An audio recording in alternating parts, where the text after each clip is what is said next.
So, welcome back from lunch. My name is Izzy, and I am the platform manager for our Blackbird team here in Aotearoa. And if you thought that we were winding down post-lunch, well, you are sorely mistaken. We have an absolutely action-packed afternoon ahead, and I cannot wait to share this with you. So downstairs on our workshop stage, we now have Everything as an AI Startup about to kick off, featuring some absolutely incredible founders who are giving advice on how to build with generative AI. This one is being hosted by our friends from AWS, so a huge shout out to them. And now to this stage. I am super excited to introduce to you our next panel, Fundraising in 2023, the Founder's Perspective. The last 12 to 18 months have seen some pretty significant macroeconomic changes. And with that, there's been a lot of speculation over how this has influenced the funding environment. So we thought, why not bring together some awesome founders who have raised in the last 12 to 18 months and can share their experiences with you today. First, though, before I welcome them onto the stage, I really want to shout out to Mike Mandis from Oxygen Advisors. Oxygen is one of our partners for Sunrise, and Mike has been essential in helping us pull this all together, so thank you very much, Mike. Yeah, give him a hand. So without further ado, I would like to welcome to the stage Craig Pigott, Jessica Richmond, Ellie Hansen, Danny Purcell, and Mike Mandis for our panel. Give them a warm welcome, everyone.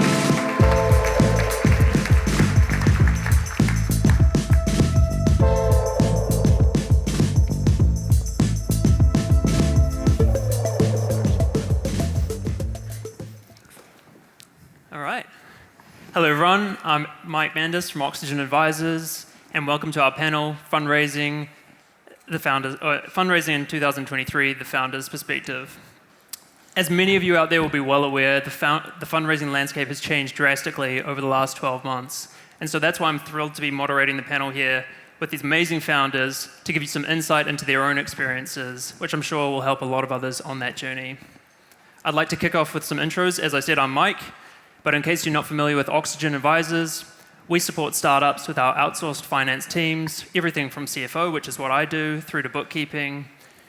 Our clients are responsible for raising something like 20% of the early stage capital in New Zealand, and I've personally supported companies as their CFO to raise over 100 million across 20 rounds over the last few years. So if we kick off with Danny and head down to Ellie, your name, the name of your company, and a bit about what you do, and a quick summary of what your capital raising experience has been over the last couple of years. Yeah, perfect. I'm glad you said the order there because I forgot them. So Danny Purcell, co-founded Basis in March 2020, and yeah, we've gone through 3 funding rounds over those 3 years, pre-seed, seed, and we're just kind of finalising and finishing a Series A round at the moment, and we design electrical infrastructure for homes. Perfect. My name's Jessica Richmond, and I'm the CEO at Sumday. So we started as an accounting firm offering sustainability accounting services, and we moved into product shortly after that. So we last raised a pre-seed round in December, led by Blackbird for around 2 million. Cool. My name's Craig. I am the CEO and founder of a company called Halter.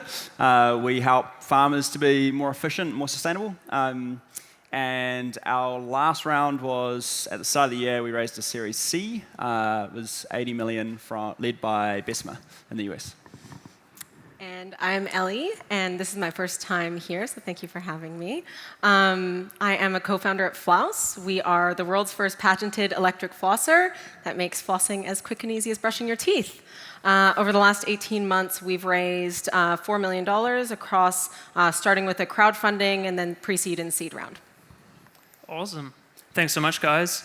And I want to kick off with probably a pretty broad question, but describe your experience raising capital recently. Maybe if we kick off with, do you want to start, Danny, and we can move down the panel on this one? Yeah, sure.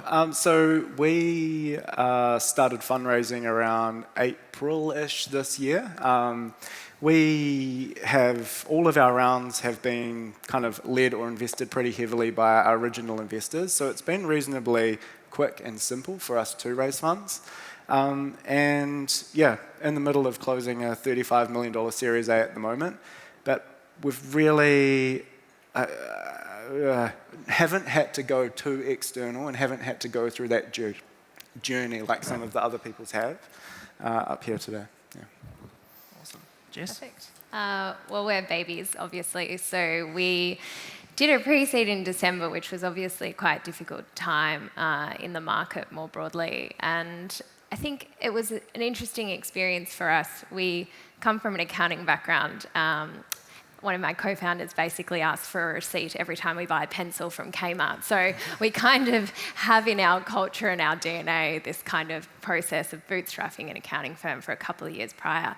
And so I guess we sort of already had a bit of an expectation around, what is growth, but keeping in mind profitability, and it was kind of embedded in us. And I think as we went into the raise, we were able to have a pretty strong story around what we had done previously and how we had grown that company and what we had trialed. And I think that helped us had a pretty firm story that we were a company that would be able to enter this new phase where it was a bit difficult and things had changed.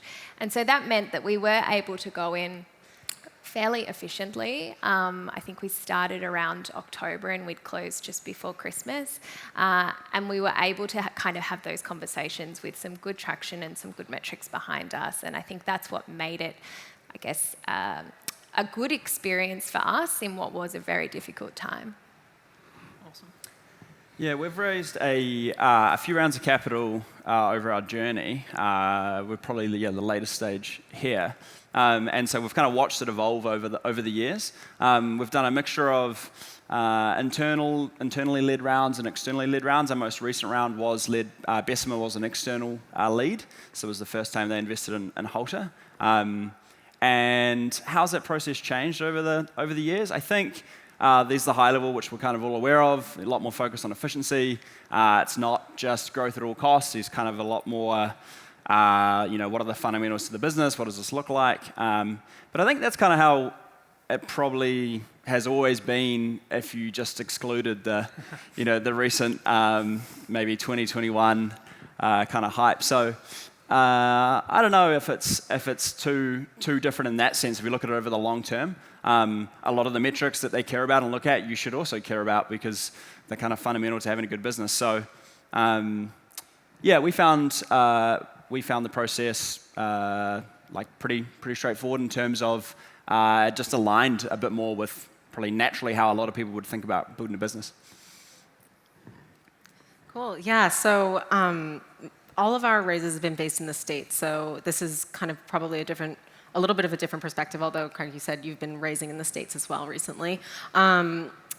We took a pretty non-traditional approach. I think we're a consumer hardware electronic company, and we decided, obviously, hardware is hard. There's a lot of cash intensive getting started.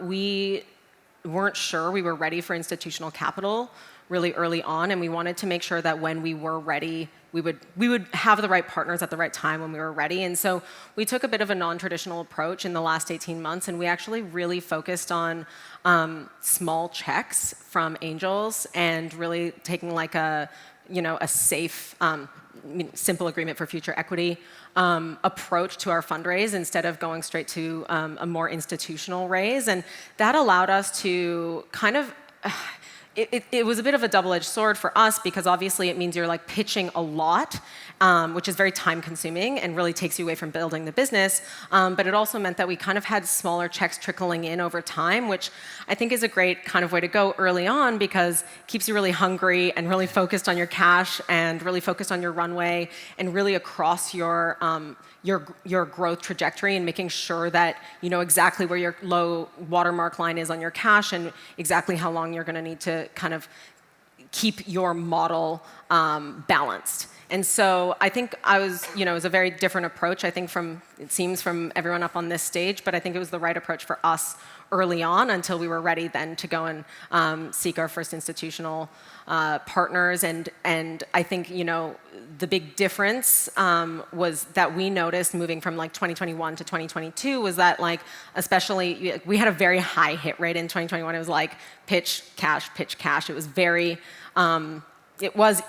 I don't want to say like easy in that sense because it's never easy, but it definitely, the hype was there. Definitely felt that slow a lot in in just longer diligence periods, especially on the institutional side, but which was nice. We kept those small checks coming in those longer periods of diligence when maybe what we thought would have been a month ended up being at 2 months, or what we thought would have been 2 months ended up being 3 months, something like that. Yeah, awesome. And I'd love to hear from the other founders on that point, like the approach to going into a raise. Ellie mentioned that we've been chatting about it a little bit backstage, but I'd love for you guys to talk about how you approach a raise, like long period, short period. How do you go out? How do you think about raising? Yeah, I can start. So we have different companies approach this very differently, obviously. And there's kind of, I don't really know if there's a right answer. There's some people that are really big fans of having a lot of coffees and building relationships and doing that. From our point of view, we just don't really have time for that. And I think we try and focus pretty squarely on building the business, and then when up until like a set of milestones we're trying to hit, and then we open the round and go for the raise. So we tend to be pretty binary on that front. And then so when we switch into, okay, cool, we're going to go out and raise, we think we've hit the milestones we need, that becomes, especially for me, my sole focus. So if it's over in the US, hop on a plane over there, I'm like 24/7 focused on that.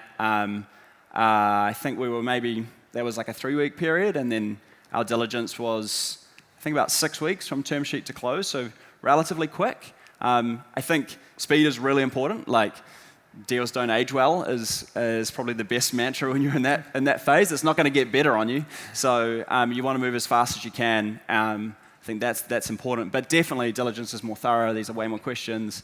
It kind of just diligence disappeared for a while, I think, for a couple years there. But but that's all. Like I say, it's all good stuff. So that's kind of our approach.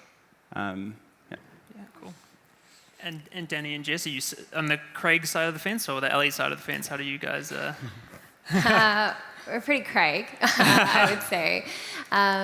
So last time we did a similar thing, again, like bundled up story, had our metrics, went in and tried to do that relatively quickly. And I guess through that experience, Blackbird have been really great in terms of giving us a lot of information and mentoring around that process. And I think definitely that point around building the momentum and making sure that you're not still coffee and caking 6 months later has been definitely something we've taken away from that. So in terms of us in that due diligence process and preparing for it, again, I think we learned a lot in the first pre-seed round, as everyone does. Again, being typical accountants, we were like, would you like to all see our 10,000-page financial model that we have crafted with amazing formulas? So we've even got a dashboard for you. And they're like, we literally do not care. And we're like, what is wrong with these people? No diligence in VC. And we've learned from that, obviously, what people do care about. And so now kind of going into this stage where we're looking to go into a seed round, probably the start of next year, if not the end of this year. We've really taken our learnings from that. And now, whilst I cannot get anyone off the spreadsheets, I've given up even trying. They're still there in the data room. But we are more going into this phase where we will hit the metrics we have for ourselves. We'll be open for that shorter period. Again, like Craig, that'll be my sole focus for the team, and everyone will be aware of that. And we'll look to close that as quickly as humanly possible. Yeah, definitely on Craig's spectrum as well. Try to be like highly organised. Investors tend to ask heaps of questions, but they tend to be very similar in what they ask. So you can actually front load a lot of that work by being well prepared, and it doesn't take a huge amount of effort. The big thing that I've found is, well, for our business in particular, and there are 2 other hardware companies here, is your forecasting of cash flow and what's your working capital requirements is super important. You get a lot of interrogation about that because it's probably one of the biggest risks that investors are taking on hardware businesses at the early stage. So what is the working capital burn of this business going to be? So yeah, spend a lot more time focusing on the financials and being able to communicate how we can pull levers within the business to extend runway if things get delayed or if there's challenges. But yeah, be organised. Yeah, awesome. And on diligence, we've talked a bit about what's been changing versus raising, say, 24 months ago. But I'd love to know, in your diligence processes, Danny just touched on a few, but have you also, to the rest of the panel, noticed changes to how you need to prepare going into a round? different metrics, different, whatever it is?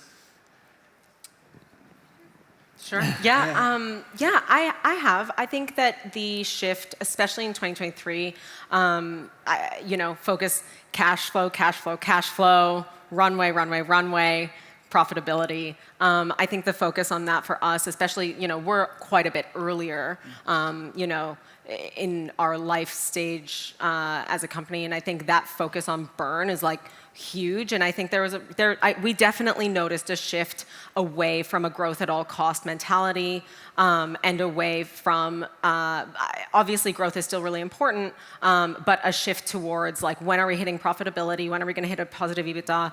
What does our cash runway look like? What is our downside scenario? And so it's interesting. I'm glad both of you guys mentioned models. I think for us, our model is our Bible. We know it back and front, up and down, in every single way possible. And it's also a living thing that is constantly changing, and we're constantly bringing in different sort of influences of either the market or customers or revenue, how things are going. We're constantly making adjustments based on how things are actually running in the business. So it really is a living thing for us, and knowing exactly how our model plays out and where our cash flow is at was really, really important. And then I think the investor questions in the diligence process really has been so much more focused on cash position, runway, and really knowing the downside scenario, which sometimes is hard. I think as a founder, obviously, it's you're always wanting to keep the team really kind of focused on that like upside and vision, but it's also really important to have both the downside scenario understood as well. Obviously, we're very happy that we didn't hit that, but it's an important part of the modeling process and the diligence process. Yeah, I love it. Speaking to an accountant's heart, talk about financial models. Cool. I thought we'd chat a bit about the process as well, a little bit more of the nitty-gritty, but how have you noticed timeframes shifting around doing a raise? Obviously, we talked a lot about having a condensed timeline, but have you been noticing rounds taking longer, diligence taking longer, or is it similar to before? Love to hear how you're seeing that. I mean, Ellie, you had a long time period. Sure. I'll jump in. I think it's interesting because, I mean, obviously there is definitely a different experience here. I would say, like, in my experience, really, our company's based in New York. A lot of our founder peers and network are in New York. And what we've been hearing, not only from in our own experience, but also in our founder peer networks, is that everyone has felt rounds taking a lot longer to close. So if you thought it was going to, basically, like, in our experience, it's been double as long in the States for early stage. I know you've been raising in the States, but you're a later stage. So like in early seed, pre-seed and seed rounds, we have seen that it's taken about double as long to close. So if you know where your cash flow, watermark is for your low point, like basically the way that we did it was we worked our way back and we were like, okay, we think it's gonna take us this long to raise, and then we doubled it. And we're glad that we did, because we were never in a situation where we felt that we were at risk, but it did take us much longer, and we have seen those rounds take longer to close. I think the one thing I would say to founders out there is that the cash is, and this is what we found with our peers and network as well in New York, is that the cash is out there. It's going to be deployed. It's just taking longer to be deployed, and like Yanni, you said, knowing there's not a question under the sun that we haven't seen, and if you know your answers and you've got everything kind of laid out, sure, it might take longer, but as long as you know exactly kind of where you stand. Yeah, awesome. And I'd say across the Oxygen portfolio, we're seeing the same sort of thing, like longer time frames. Like I think previously we might have said 3 months, go out, find the investors, and the DD period is pretty quick, and now that's, it's expanding in a lot of cases. Not all, but in a lot. Jess? Yeah. I think obviously I can't speak to how long is it going to take in terms of the changes we've noticed, because we've only done one. But I think sort of like wrapping in with that prior question as well around, going into that round and how quickly can that get done. I know the advice that we're receiving is really around what you touched on, Craig, around what are those metrics that demonstrate that you are on the pathway, because it's actually that where the core focus is going to come from. And I think that really depends on the type of industry you're in or the model that your business relies on to hit that growth. And so for us, I don't even think we described what we did, which is genius. But at Sumday, we're an accounting product for non-financial accounting. So accountants will use Sumday to help their clients understand the carbon impact of their business. So for us, there is no huge, amazing growth story if you can't demonstrate that the accountants would like your software and then the accountants sell your software to their clients. And the same on enterprise, where if you can't demonstrate that you can sell to a countdown and then they pass you on to all of their suppliers, you don't have this amazing growth cycle story. And so for us, the whole thing has been like, if you want to get this done quickly and you want to be able to demonstrate the value in that story, you need to be able to demonstrate traction in those areas. And it's that that's going to give rise to the faster round, no matter what the market's doing, because it's that that gives the conviction. Yeah, 100%. Craig, you look like you have something? I think you should plan for it to take longer because that's definitely the stats. But I also think it'd be dangerous to let that be an excuse. Like, I think at the end of the day, it's a process that you run, your control lean. If it's your sole focus, if it's part-time, all these things feed into it. And there's a lot of levers you can control to control that speed. And so I think, I think it's still very important that people try and build urgency into that process. The best way you can have urgency is if it's competitive, because then all of a sudden there is something that drives we'll check back in a month, see how the numbers are going. And so, I think there's still a lot of agency that founders need to have around how they approach raising money. But I think overall, statistically, yes, it takes longer. Yeah, awesome. A bit of FOMO is probably never a bad thing for a raise, is it? It's, probably the most important, that you make it competitive. And I'd love to dive in on the process a little bit more, but a specific question that came up was, how have you found in-person pitching versus pitching remotely, and how much does geography matter? I know there's, again, a range of opinions across the panel from what we're chatting about backstage. So, Danny, do you want to kick this off? Yeah, in-person, 10 out of 10 would recommend. I like this analogy. A photo is 1,000 words, a video is 1,000 photos. I think an in-person demo is 1,000 videos. And when people are in person, they are captive. You've got their full attention. Online, you do not have their full attention. They're checking Slack, they're checking their phone, and it just makes for a much more engaging experience, and they kind of have to listen to you, and they have to engage. So, absolutely in person. Aren't you a remote-first company? Yeah, we are. It's an interesting point. Yeah, but no, you got to do it in person. And these people, your investors don't just give you money and disappear. They're people that you need to build a really good relationship with, particularly if you're going to go through challenging times. And someone on a screen that gives you a check is much less likely to continue to support you through those challenging times if you've got a deep personal relationship with them. So I'd also think about that as you choose your investors, and how are they going to support you, and how is that relationship going to build over many, many years. Yeah, I think in terms of location of where you're based, that is increasingly becoming relevant, which is great. I mean, we're building from the depths of rural Tasmania, so in terms of can you do it from anywhere, I think you can.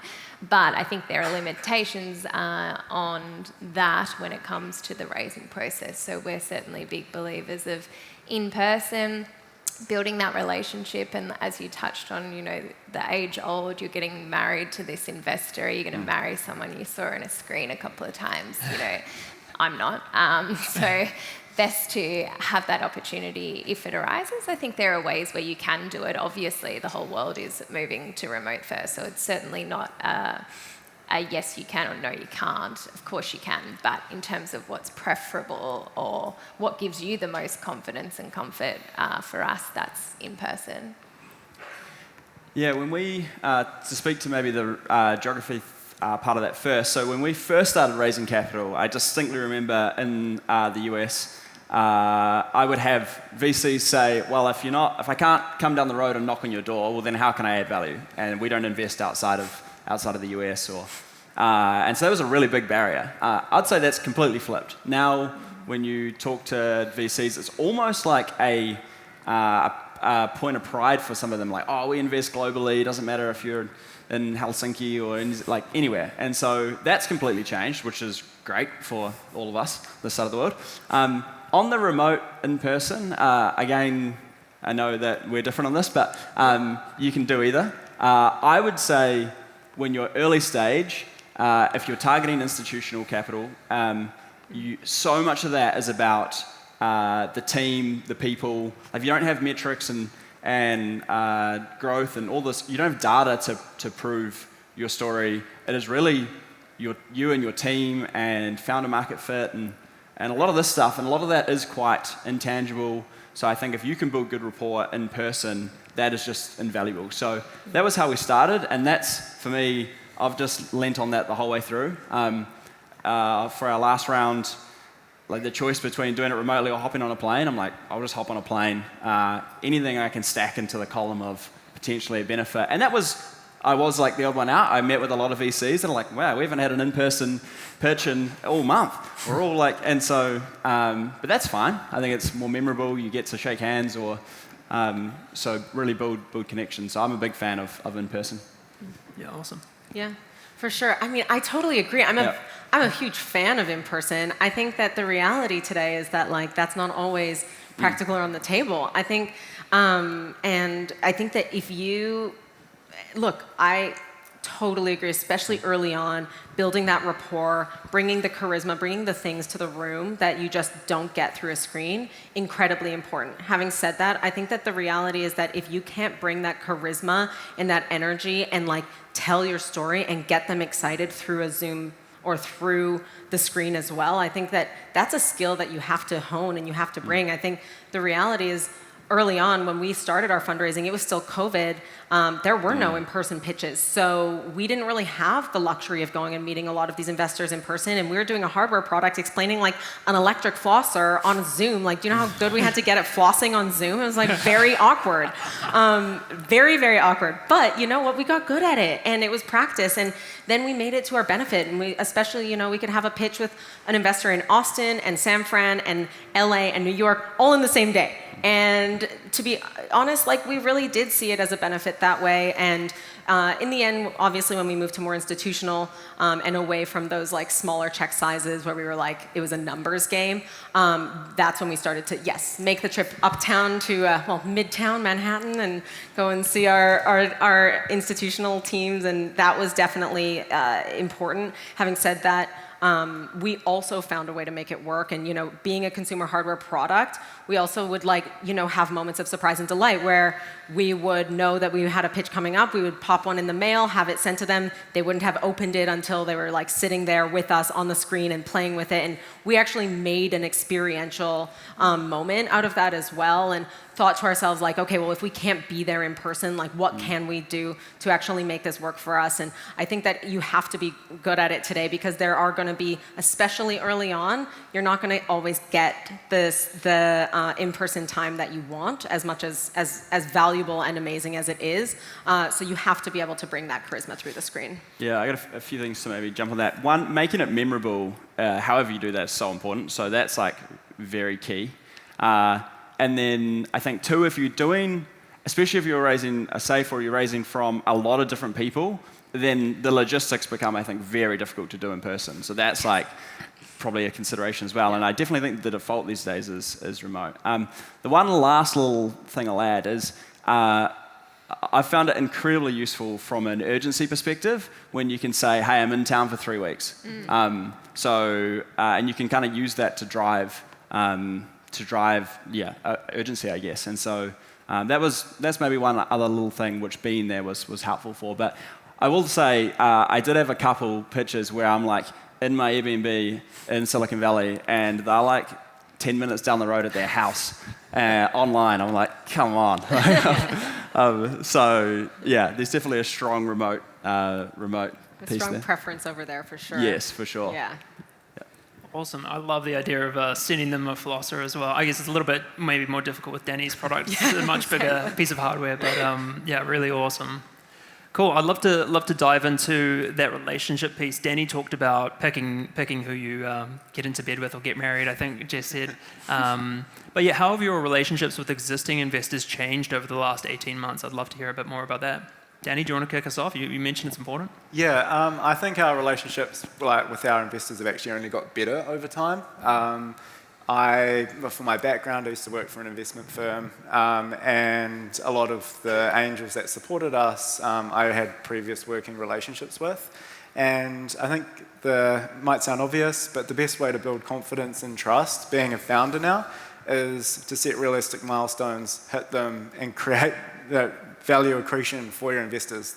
They're ultimately here to make money, and you need to keep enabling that or pursuing that on their behalf. It's kind of the unwritten thing you sign up for when you take that cash. And yeah, I think we've had a really good run. The relationships have got stronger, and that's evidenced by our seed round being led by South Ventures, which they were initial investors in our pre-seed round, and then our Series A round being led by GD1, who Vignesh as a partner was also an investor in our pre-seed round. So that's where it kind of became reasonably fluid and easy for us. But I spent probably a disproportionate amount of time investing in those relationships to make fundraising easier later. So. Yeah. As I said, obviously we were kind of born into the shift, but I think I have a really close relationship with our lead, Michael at Blackbird. I know when we were raising, I think it's a really important thing when you're really starting out and you're thinking, oh, do I do a pre-seed, is to find someone that believes in you early, because the wisdom that they're willing to pass on around what even is this process, what does anyone want to see in this deck, you kind of get access to that type of information when someone really believes or cares in what you're about what you're doing is extremely valuable. So I know through leading up to that raise, we were talking all day, every day, and then it closed and we're like, yay, and he's like, right, so now the cadence is about, once a fortnight we'll meet and we'll have the discussion. I'm like, yep, cool. I think we lasted like one fortnight, and then it was back to like, so what are your thoughts on this today? And we pretty much talk nearly every second day. And for me, just having that relationship means that we've kind of never had too much distance there where there is surprise or there is this unbelievably unexpected thing that has come up. Everyone has kind of been on that same page the whole way. I don't know to what degree that's particularly normal, but for me, that has been a really valuable piece, is to just have it so that they're not sitting there in part of your internal team. I don't think that's the right way to think about it at all, but to just have that sounding board, as you know that a lot of things outside your control are changing in this market, to just have that voice so you can bring reason to some of those strategic decisions you're making leading up to another big decision. Awesome. Yeah, I'm not sure I can speak to how my relationship would have changed over the past few years. I think if anything, it would change more with just company growth and stage. But just more broadly, I think as open and honest and genuine as you can be is only a really helpful thing. They're ultimately there to help you. You're all on the same boat, going in hopefully the same direction. So I think it's an important relationship. I think it's definitely how frequent those interactions are will change completely if you're raising money, if you're trying to raise debt, depending on what's going on. There's periods of time where you're just heads down executing. I think, Yeah, cool. Mm-hmm. Yeah, I mean, I completely agree with all of you. I think the one thing is we really kind of tried to focus on this idea of I guess where it used to be, we felt like we needed to have a very formal investor memo that really hit every single item of growth and all of our KPIs and everything, that all of the new exciting stuff and what we've accomplished and what we've turned around since we last talked. And those things can get, honestly, you're building a business. You don't have time to write a super long memo all the time. And so we really changed our mentality into this the adage, don't let perfection be the enemy of good and good be the enemy of done. Get quick memos out more frequently, increasing transparency and communication, building that trust. And I think that that's the big shift for us. Instead of these sort of like more formal, long, but less frequent kind of memos and communications, we've really moved to like a quick hits of like, what we smashed, where we're going, what we're challenging, what challenges we're up against, where they could help us, and like really be open about those things. And I think it's the opposite of the like, no news is good news. It's like, no news would not be good news. So if you're not communicating with your investors, that's not a good thing. So increasing the communication and the transparency, I think in the last few months to year has been a good way to go about it. And at least for us, that's what our investors have really appreciated.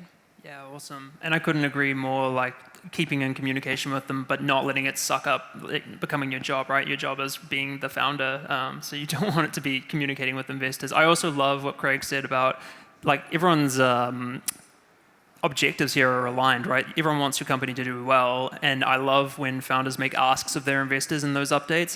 Put in an ask, whatever's pressing. We're looking for this specific role. Great time to ask, and they're usually pretty well connected, and they'll be pretty receptive to helping you. So, yeah, cool. I want to dive into the future. So, a little bit about the past and the future. But if you were going back into your last round that you just did, what's one thing that you would have changed about how you went about it? Danny, do you want to kick us off again? You're closest. Yeah, I would have been really disciplined in my time. I think Craig's touched on this previously about engaging with people before you're ready. You can actually spin wheels and spend a lot of your energy and effort for things that don't go anywhere. It's just better allocate your time early on to ensure that you're ready when you're ready to go. You really can spend huge amounts of time and effort talking to 50 different investors who have also no urgency on their side to do anything, and it can really spin wheels. It's probably the one thing. This speaks to how naive I was. But when we decided that, we want to move into product, we can do this, let's go. There's this whole world of venture capital that I've read about, this will be fine.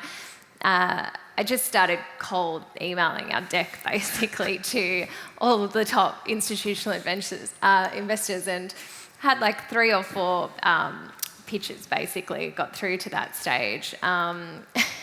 Before I spoke to Michael at Blackbird, and he's like, well, I'll give you one piece of advice. You've never done a pitch before. You've never talked about this. Don't go to the ones you really want yet. Learn from others. And I was like, that is a late piece of advice. And he's like, what do you mean it's a late piece of advice? I was like, oh, I've already talked to like 5 of them. He's like, why? And so I think from that process, whilst everything worked out, I learned that it is actually just such a skill and an art in being able to talk about what you're doing and the vision and the team. And just, I think the big thing I learned there is this whole language around VC and investors. If you're not in the bubble, you just don't talk like that. So not so much just the memes of what VCs sound like, but I mean more generally, there's a vocabulary that makes, I guess, a perception that you understand what you're talking about in this space. And that was something that I had to learn really quickly. And certainly going out and talking to the ones who might have really wanted very fresh, not the smartest thing to do.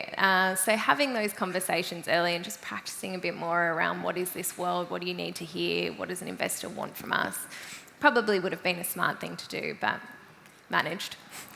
Yeah, I could not agree more with that statement. We run like what we call a wave 0, which has, 10 names in it, where they're definitely not the top cohort, and this only came after doing that a few times.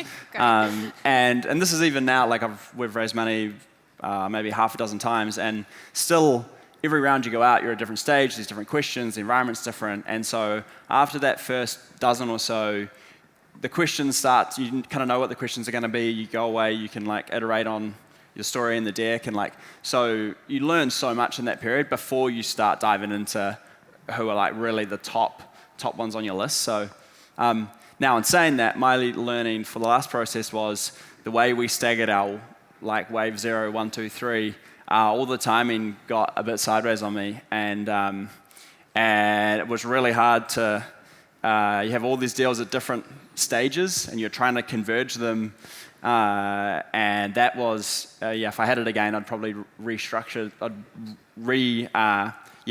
the timing a little bit, but we ended up signing a term sheet. Like, I was on the plane, hotspotting to try and like get this thing signed. It was all a bit strange in the end, but good result. So.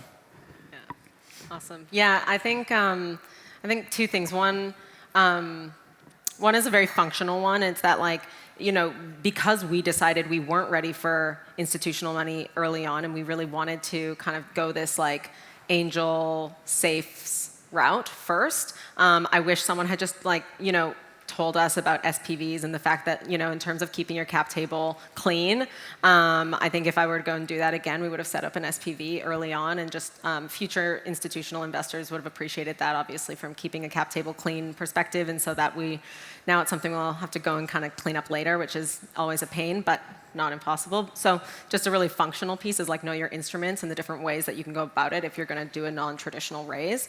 And then I think the more functional piece is sort of aligned, actually similar to what you were saying, is like kind of understand what your like lowest hanging fruit is in terms of investors that you're approaching.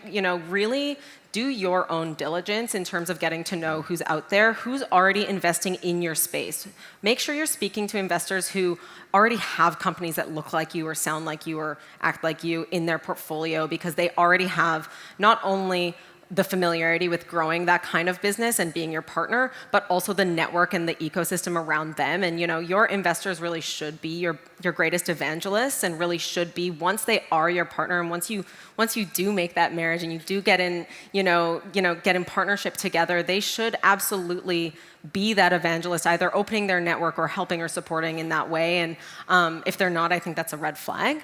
And so, for us, I don't think we did a good enough job of like setting out our quadrants of like, okay, investors who are cutting the right check size in our category, that have experience in consumer hardware, electronic, D2C, in our market, like get really focused and honed in, because I think we spent too much time kind of spinning our wheels with investors who just weren't familiar. Maybe they were investing in biotech, or maybe they were investing in beverage, or maybe they were investing in, other SaaS. And we had to work harder swimming upstream with those investors early on, when we would have just had more bang for our buck with our time if we had really focused in on that quadrant.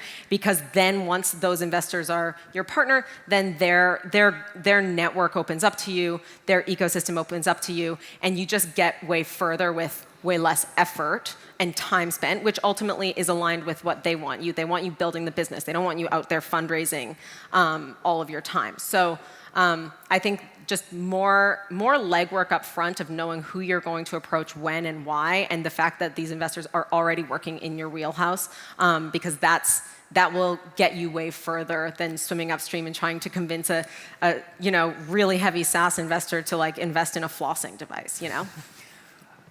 I might just add to when we were raising earlier stage, and I see this still a bit today. Most founders know their business so well that it's actually really hard to describe it to someone who knows nothing about your business. You often skip way too many steps. So I think like that's one really common thing. That's easy to test. You tell your story, your pitch to, I don't know, your like third cousin that knows nothing about the business, and then ask them, what do we do? Like, stop 5 minutes in, or what have you heard? What are the key points? And you hear it back to you, and you realize, like, oh man, that's not what we do, or that's not what we say. So I think that's a really important one. And then yes, much like you would use a test a product to understand how to make it better, you can like use a test your pitch to understand what they hear and what lands and what doesn't. And so I think a lot of that stuff up front is you can do that with anybody independent, but you have to get out of your own head. And then don't try and make it sound like a whiz-bang marketing. That's like red flag, I think, for a lot of people, when it's just all these big buzzwords and you don't actually know like what the business does. And so that's like another really important one, I think, which is often like an early stage.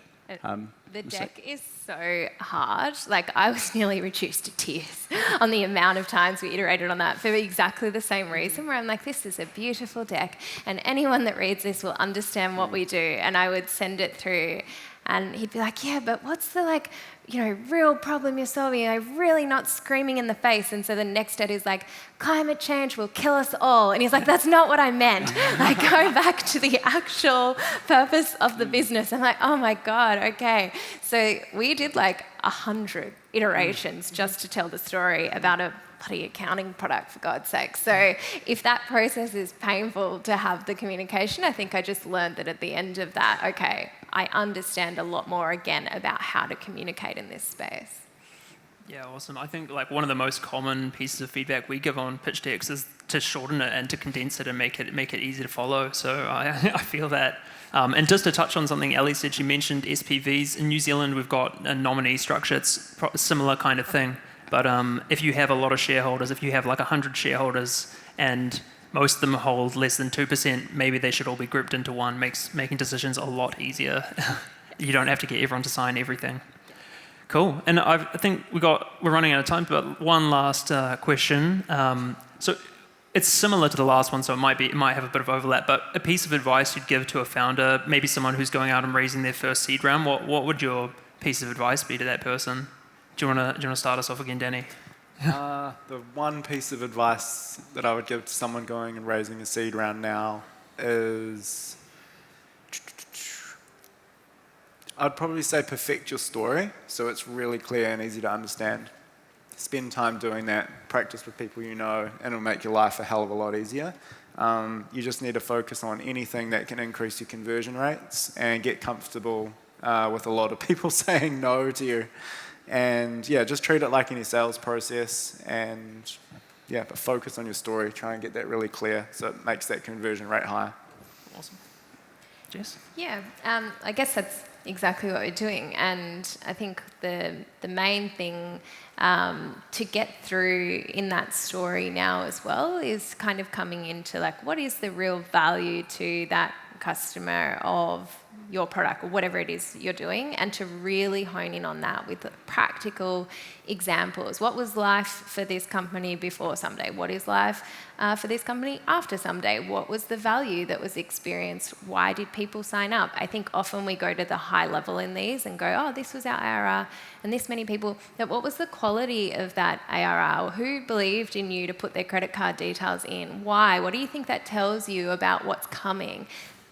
Basically taking people on that kind of journey to then present your big picture, I think is increasingly what investors need to see now, versus this is a great idea, you're good at coffee and caking and talking and this is all wonderful. No, what are also those kind of metrics building up to give us that conviction that there is a pathway here? Yeah. At Seed, it's going to, a lot of the things that matter at Seed is, so who are you, what's your experience? A lot of it's around the founder or that founding team. But probably the one I would really call out is the get a lot of no's. I meet a lot of young founders and they've gone out to raise money, they've maybe been told no 5 times. And they're like, my idea sucks, I've got no, and they take it really personally, yeah. So I think you just have to understand that there's going to be a lot of investors that you just don't fit their wheelhouse. That's fine, especially if you didn't target the right ones. Not pointing at you, but your suggestion, yeah. Gotta learn. And there's a lot of people it's just not the right time, so I think just be prepared to get a lot of no's and just learn from it.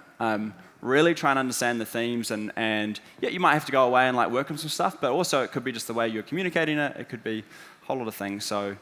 Maybe to make that more tangible, one of our early stage investors that had a startup, when they raised their seed round, they pitched 100 investors and they had one investor say yes. So they went through 100 over 3 months, whatever it was, they literally had 100 no's. And then they got one to say yes, and that was their seed round. The business did fail in the end. But, if you've done 5, that's not enough. You're barely even warmed up at 5. So, yes, definitely. I couldn't agree with that more. Practice. But I think one of the things that, and this is kind of similar to what I was saying before about the quadrants and honing in, it's really being honest with yourself early on. And this is why, we chose not to go institutional early on. knowing how hard hardware is and knowing that it's a very cash intensive upstart, and understanding the difficulties of that, I think it's a lot of founders get so enticed and excited by VC and get really excited to go out and raise big rounds. And this is probably a bit of an unpopular opinion. And it is important at a certain stage when you're hitting the certain metrics and you're hitting certain growth rates, like that is the right time, making sure that you know exactly what your vision for growth for the company is. Like everyone, I think a lot of people get stuck in this idea that like hockey stick growth is the only way to grow, and it's not the only way to grow. There are different ways, and understanding what way you want to grow in that kind of tension between growth and profitability, because there is always a tension. You can always take more money out of your marketing spend and put it into your cash flow and be more profitable versus investing more in marketing and growing at a higher rate. And that's constantly a tension that you're having to manage, I think, as a founder. And depending on the type of investors and partners that you have really does dictate how you make those decisions, because certain investors are going to want to see more hockey stick growth for their needs and their requirements than other types of investors. And so if you have a really clear vision of the type of growth that you want to see for your business, then you're able to better find the match and the partnerships out there in investors that will be aligned with that vision. Because the worst case scenario is a founder and an investor that don't have a shared vision or shared alignment in what their goals are at the end point. And the best case scenario is when we are aligned, and that's obviously what we're all striving for. And so the best way to do that is to have that clarity for yourself first, and then to know that going out and doing institutional at the beginning is not the only way to do it, and to know that you can either raise on safes or you can crowdfund like we did. We did a crowdfund, had a really strong crowdfunding experience early on, and if you want to know more about that, you can hit me up later downstairs. I can talk to you about it. Especially as hardware, it's a great way to start. So just getting clarity on exactly what your vision for your own growth is will help you identify what kind of partners you want at different stages in that journey. Yeah, awesome. Yeah, I mean, what great advice, right? Like, I think all quite different, all different experiences, totally different round sizes, stages, types of companies, but the founders have all brought, I think, like really, really interesting insights today. So big thank you to these guys.